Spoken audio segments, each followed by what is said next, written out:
가서 범죄한 이후부터 이 세상에는 수고와 슬픔, 고통과 저주가 끊이지 않고 계속되어 가고 있습니다. 창세기 3장 16절에서 19절 말씀에 자세히 기록하고 있습니다. 이러한 수고와 슬픔, 고통과 저주가 계속되어져서 마침내 형제간에 미워하고 그리고 살인까지 저지르는 그러한 일들이 계속되어집니다. 이런이 계속되다 보니까 이제 사람들이 자꾸만 악하여집니다. 완악해집니다. 어려서부터 악하다 생각하는 것이 어려서부터 악하다고 창세기 6장에 기록하고 있습니다.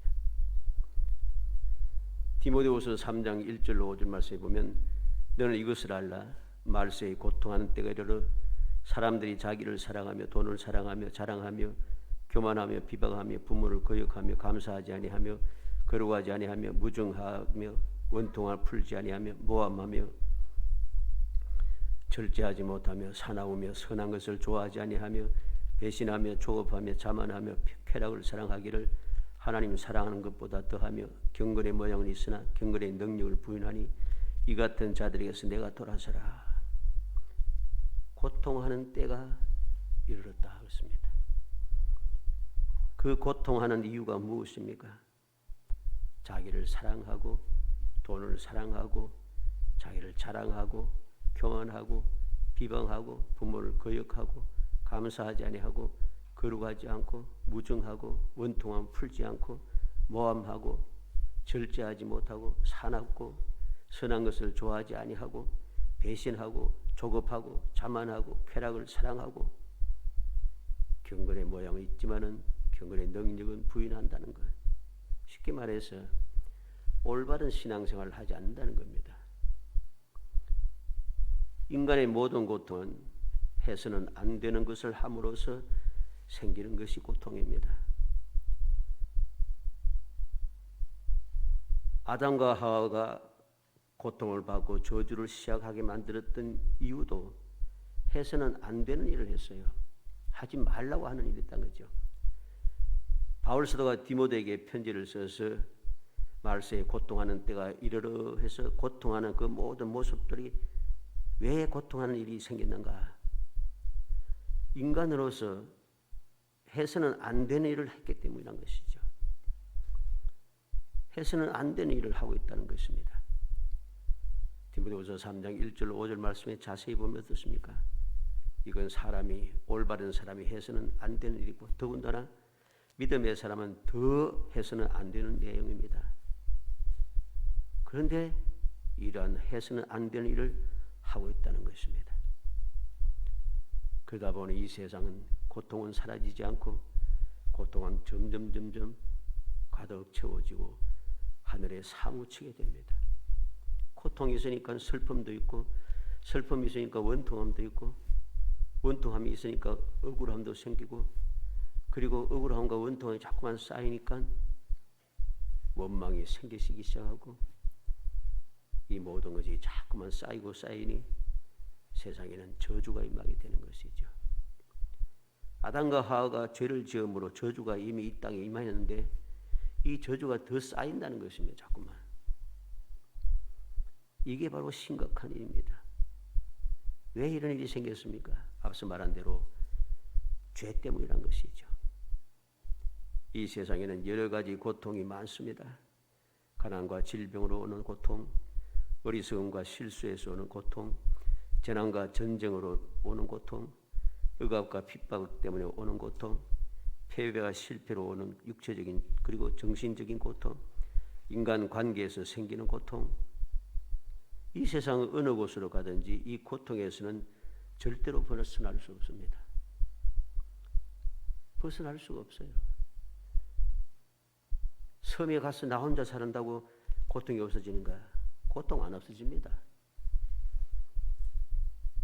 말할 때는 섬에서 나 혼자 사니까 마음고 편하다. 뭐 그런 사람들이 간혹 나타납니다만은 그거 다 거짓말입니다.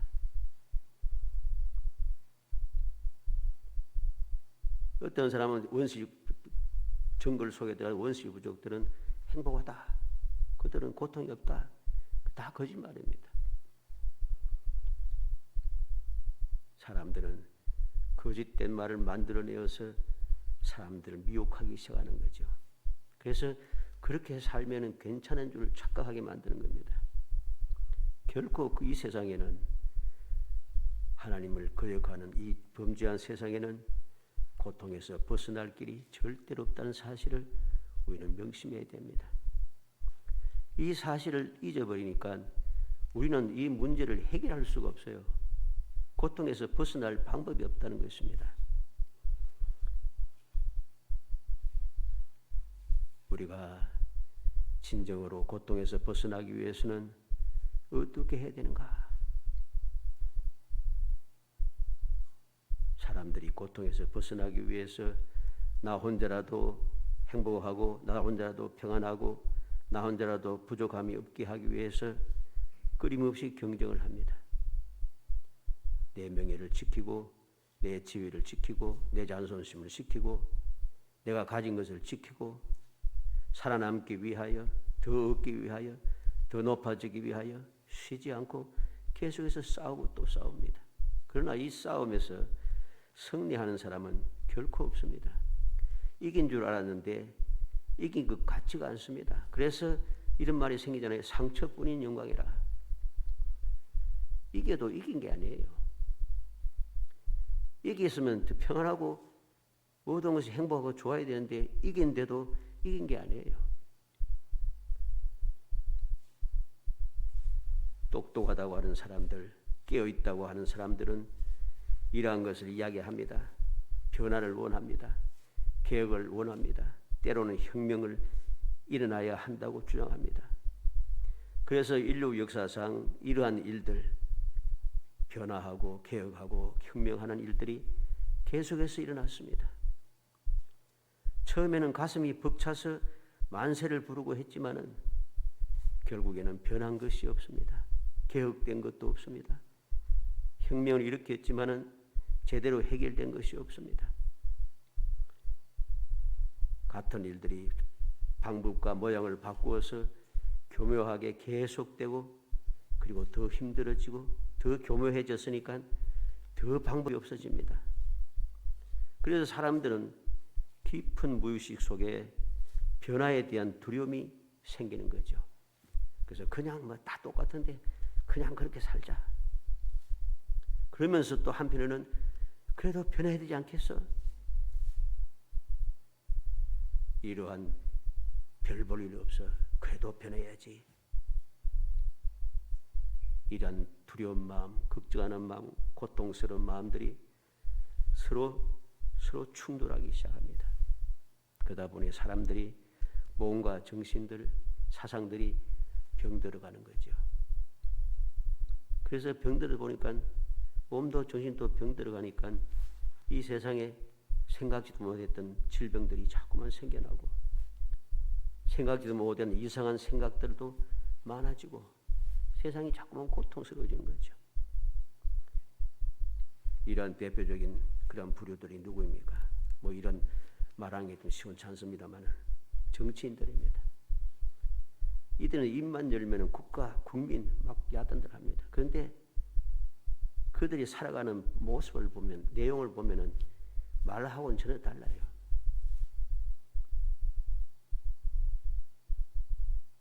이러한 사람들이 이 세상에 가득 차 있다는 거죠. 그러다 보니까 이제 어떻게 해야 되겠습니까? 해도 안 되니까 모든 사람들이 스스로 체면을 걸기 시작합니다. 개인은 개인대로, 집단은 집단대로 잘하고 있어. 잘 되고 있는 거야. 좋은 거야. 그러다 보니까 어떻습니까? 개인은 개인대로, 집단은 집단대로 내가 잘하고 있다. 내가 더 잘난다. 내가 더 잘하고 있는 거야. 그런데 반대편에서 보면은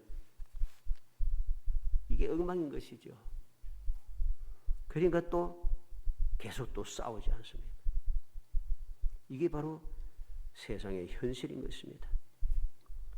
이러한 세상에 어떻게 하면 이 문제를 내가 해결하고 정말 평안하게 정말 고통이 없이 정말 행복하게 살아갈 수 있을까?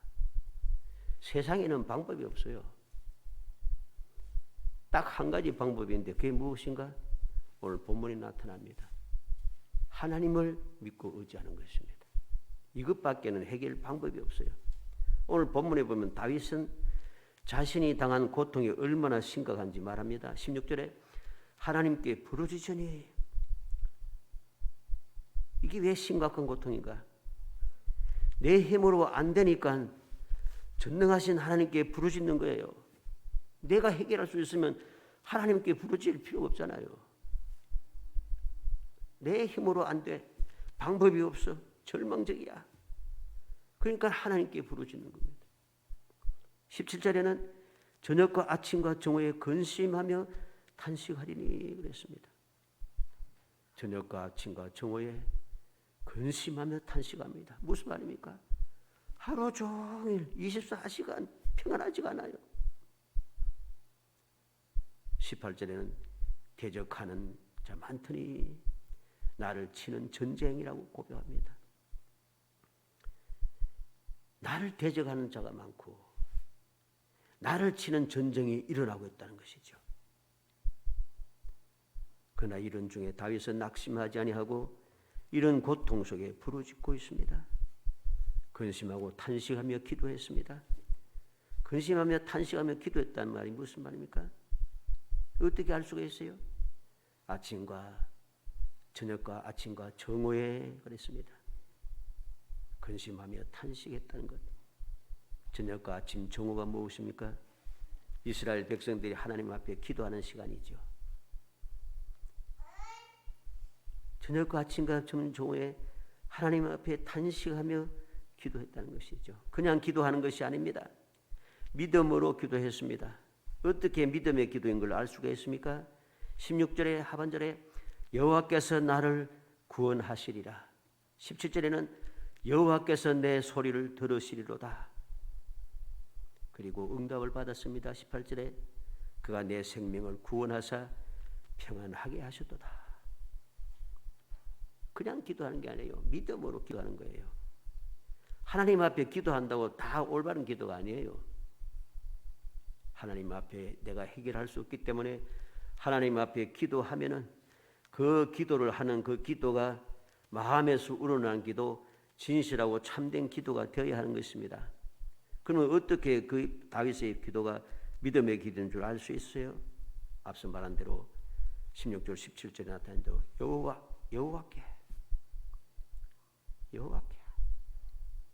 여호와께서 나를 구원하시리라. 여호와께서 너의 소리를 들으시리로다. 여호와라고 고백합니다. 여호와는 무엇입니까? 스스로 계신 분, 영원하신 분. 스스로 계시고 영원하신 분은 약속을 하시고 반드시 이루어 주시는 분입니다. 약속을 반드시 이루어 주시는 하나님은 영원불변하다는 것입니다. 영원불변하신 분이 능력의 하나님이십니다. 그래서 다윗의 기도는 그냥 기도가 아니라 믿음의 기도가 되는 것입니다. 믿음의 기도였기에 그는 응답을 받았습니다. 내 생명을 구원하사 평안하게 하셨도다. 이미 우리는 모든 해답을 다 보았습니다. 다윗이 어떻게 심각한 문제를 해결했는지 이미 이야기를 다 했습니다. 이야기 다 알고 다 했고 이제 알고 있지만은 다시 한번 생각해 봅니다. 어떻게 해결했는가? 어떻게 해결했는가? 전능하신 하나님께 믿음으로 기도했다는 것이죠. 전능하신 하나님께 기도했고 여호와께서 들어주실 것을 믿고 기도했다는 것입니다. 왜? 인간의 힘으로 해결할 수 없는 문제가 생겼기 때문입니다. 이 사실을 다윗은 절실하게 깨달은 것이죠. 그래서 하나님께 기도하고 여호와께서 응답해 주실 것을 믿고 기도한 것입니다. 우리는 이 믿음의 기도를 항상 해야 합니다. 그냥 기도한다고 기도를 하루 종일 하고 밤새워 하고 금식하며 하고 산골 속에 들어가서 하고 끊임없이 수십 년을 하고 이게 중요한 게 아니에요. 기도를 하되 여호와 하나님께서 이루어 주실 것을 믿고 기도해야 하는 것이죠. 전능하신 하나님, 자존하시고 스스로 계시고 영원히 변치 않으시는 하나님, 약속을 반드시 이루시는 하나님을 믿고 내가 기도해야 하는 것입니다. 그 기도가 응답을 받는 것입니다. 예수님께서도 제 아들에게 말씀하십니다. 마가복음 9장 28절 29절에 집에 들어가시며 제 아들이 조용히 묻자와도 우리는 어찌하여 능히 귀신을 쫓아내지 못하였나이까? 이러시되 기도 외에 다른 것으로는 이런 종류가 나갈 수 없느니라. 마태복음 17장 20절에는 너희 믿음이 작은 까닭이니라 그랬습니다. 기도 밖에는 해결할 문제가 없는데 그 기도가 어떤 기도해야 됩니까? 믿음이 있는 기도해야 하는 것이죠. 믿음 있는 기도. 어떻게 사람의 힘으로 귀신을 쫓아낼 수 있겠어요? 과학이 발전하면, 의학이 발전하면, 좋은 약을 개발하면 귀신이 쫓겨납니까? 정신병도 못 고칩니다. 정신병은 점점 많아집니다. 고쳐지지가 않아요. 귀신을 쫓아내는 방법은 하나님의 능력밖에 없고 하나님의 능력으로 귀신을 쫓아내기 위해서는 믿음의 기도가 필요한 것입니다. 기도 외에 다른 것으로는 이런 종류가 나갈 수 없다고 주님 분명하게 말씀합니다. 모세는 심각한 문제가 있을 때마다 하나님께 간구했습니다. 그리고 해결했습니다. 다윗도 심각한 문제가 생길 때마다 오직 하나님께 기도했습니다. 우리는 다윗의 그 모든 역대기를 보게 됩니다. 사무엘 상하, 역대상 이 내용을 보면 다윗이 문제가 생겼을 때 문제를 어떻게 해결해 가는가 하는 모습을 내용을 보는데 다 뭡니까? 하나님을 믿고 기도했다는 거죠. 이것밖에 방법이 없어요. 우리는 사무엘도 하나님을 믿고 기도함으로 문제를 해결해 갔고 다니엘도 이방 땅에 포로로 잡혀가서 노예 생활을 할 수밖에 없는 그런 상황임에도 불구하고 심각한 문제, 도무지 해결할 수 없는 심각한 문제들, 목숨이 위험한, 목숨이 지금 죽을 수밖에 없는 그러한 심각한 상황에도 오직 믿음의 기도로 모든 문제를 해결해 갔습니다. 느부갓네살의 잊어버린 꿈 해결한 것도 기도였습니다. 다니엘의 세 친구가 7배나 뜨거운 풀물 속에서 안전하게 보호받고 살아날 수 있었던 것도 믿음의 기도였습니다. 다니엘이 굶주린 사자굴 속에서 벗어날 수 있었던 것도 믿음의 기도였습니다. 느헤미야가 심각한 문제를 해결한 것도 믿음의 기도였고 사도들이 여러 가지 심각한 핍박과 문제를 해결한 방법도 다 믿음의 기도였습니다. 초대교회 성도들 모두가 다 심각한 문제를 해결하는 방법이 무엇입니까? 믿음의 기도였습니다. 신앙의 역사를 통해서 모든 심각한 문제를 해결한 믿음의 사람들이 그 해결 방법이 무엇입니까? 모두가 다 믿음의 기도였습니다. 세상의 어떤 문제든지 완벽하게 해결된 것은 오직 하나님께서 역사하심으로 이루어진 것밖에 없습니다. 하나님의 은혜밖에 없다는 것이죠. 이 세상에 여러 가지 많은 심각한 일들이 생겼지만은 심각한 문제를 해결했던 것은 믿음의 사람들의 기도를 통한 하나님의 은혜밖에 없었습니다. 그러지 않고 사람의 방법으로 세상의 방법으로 해결하려고 했던 모든 문제들은 하나도 해결되지 않아요. 세계 평화를 위해서 세계 각국의 모든 사람들이 합쳐서 연합을 만들었지만 전쟁과 평화는 없습니다. 지금도 싸우고 있잖아요. 계속 평화가 없습니다. 세상의 모든 환경 문제를 해결하고 어찌하든지 세상의 멸망을 멈추기 위해서 방법을 만들기 위해서 온 지구상의 많은 나라들이 힘을 합쳐서 뭘 하려고 하지만은 일이 안 되잖아요. 세상 환경은 더 심각해지고 있다는 것입니다. 세상의 방법, 사람의 방법은 아무리 발버둥쳐도 문제가 해결되지 않는다는 사실을 알아야 됩니다. 어떻게 해결할 수 있습니까? 하나님의 은혜로만 가능합니다. 마태복음 10장 20절에 말하는 이건 너희가 아니라 너희 속에 말씀하시니 곧 너희 아버지의 성령이시니라. 우리가 대적하는 자들, 우리를 해치려고 하는 자들, 권세 있는 자들 앞에서 내가 말재주가 있어갖고 말을 잘해야 설득을 잘하면은 모든 고통에서 벗어나고 문제를 해결할 수 있습니까? 아닙니다. 주님께서 분명히 말씀합니다. 성령께서 말씀하신다는 거죠. 내가 하려고 하지 않고 성령께서 하시게 할 때에 문제는 해결되는 것이죠. 고린도전서 15장 10절에 그러나 내가 나 된 것은 하나님의 은혜로 된 것이니 내게 주신 그의 은혜가 헛되지 아니하여 내가 모든 사도보다 더 많이 수고하였으나 내가 한 것이 아니요 오직 나와 함께 하신 하나님의 은혜로라. 내가 그렇게 많은 일을 하고 그렇게 큰 일을 했지만 이게 내가 한 것이 아니고 하나님의 은혜라는 것이죠. 하나님의 은혜가 아니면 이런 일을 할 수 없는 것입니다. 인간적으로 봐서 바울 사도가 이렇게 큰 일을 할 수 있는 조건이나 환경이나 상황이 아니에요. 왜? 바울 사도가 가는 곳마다 유대인들이 따라다니면서 목숨 걸고 맹세까지 하면서 금식까지 하면서 바울을 죽이기 전에 내가 아무것도 안 먹겠다 하는 사람들이 준비하고 있는 사람들이 그렇게 많고 그렇게 따라다니는데 인간적인 방법으로는 할 수 있는 일이 아닙니다. 근데 어떻게 할 수 있었어요? 하나님의 은혜였다는 것이죠. 성령의 도우심으로 힘들고 지칠 때마다 주님 찾아오셔서 어젯밤에 주께서 내게 말씀하시되 두려워하지 마라. 내가 너와 함께한다. 두려워하지 말라. 내가 예루살렘에서 전하듯이 로마에서도 전하여야 하리라.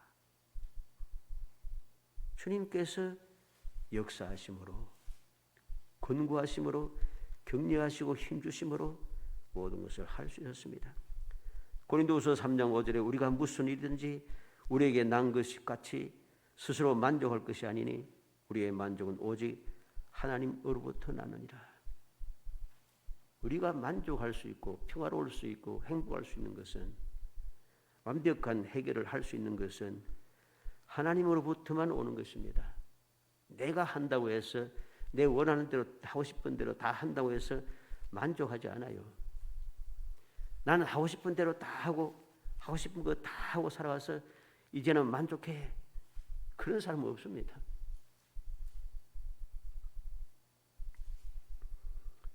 고린도후서 6장 1절에 우리가 하나님과 함께 일어난 자로서 너희를 권하노니 하나님의 은혜를 헛되이 받지 말라. 바울 사도는 경고하고 있습니다.